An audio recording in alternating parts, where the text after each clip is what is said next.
Greetings, it's Harriet here. I hope you're all having a wonderful week. Welcome back to MyfanwyNia studio here in Leitrim's Iron Mountains.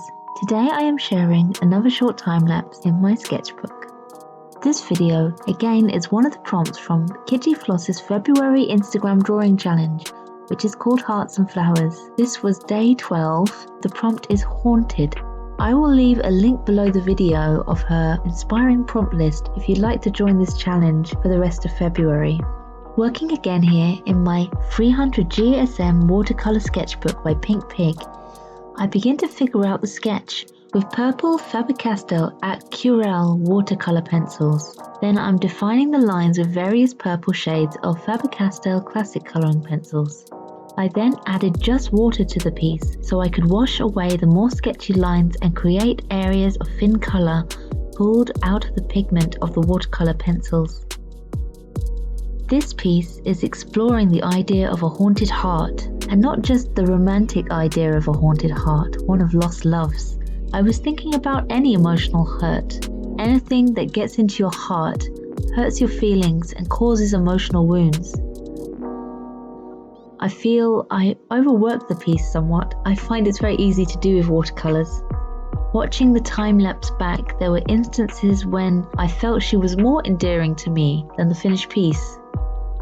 Visually, the prompt being haunted, I wanted her to look a little ghostly, or even dead perhaps. I have her with blank eyes wrapped in mummy-like bandages, and I added a watery red tone which gives the piece a bloody edge. It's not too gory because it's quite a bright red. I have a little ghostly heart character floating out from her bloody bandages.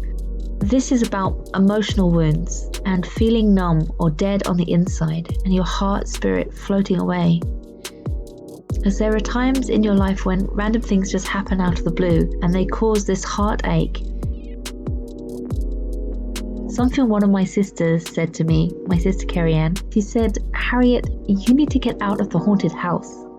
And what she meant by that was, when we don't have all the facts of certain happenings, we dwell in a haunted house in our mind, where our mind wanders around all the possible scary rooms of any given situation. When these times first impact us, we have such sorrow in our hearts and we become numb and unable to function, stuck in our own heads, holding on to the hurt because we are trying to process it.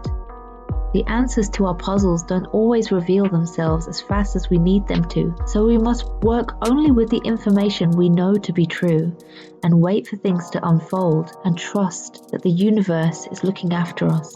We can't let these ghosts of paranoia get in, messing with our mind's alchemy. We can't let these ghosts attach to our psyche.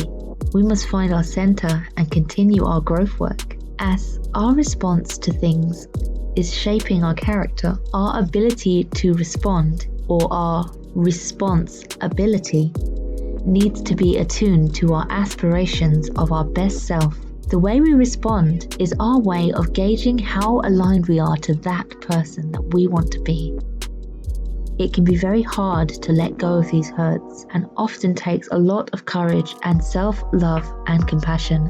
For emotional wounds are an opportunity to grow into a stronger, more resilient version of ourselves. For me, this piece is kind of melancholy, and I got frustrated with it at times. Her face got a little muddy with the gouache, but I'm glad I persevered with it. I feel she suits my notions around the theme. The watercolours I'm using are by 𝕐𝐴𝐺, and I'm mixing this with Winston & Newton gouache. I also used a white gel pen on the dry painting to add detailed line work. I will again link all of my tools and materials below the video. This was a quick little painting that took me around an hour or so to complete. We are coming to the end of my time-lapse now, so I hope you enjoyed it. And if you've made it this far, thank you so much for watching. Do have an inspiring week, and I'll see you all again soon for another video. Bye bye!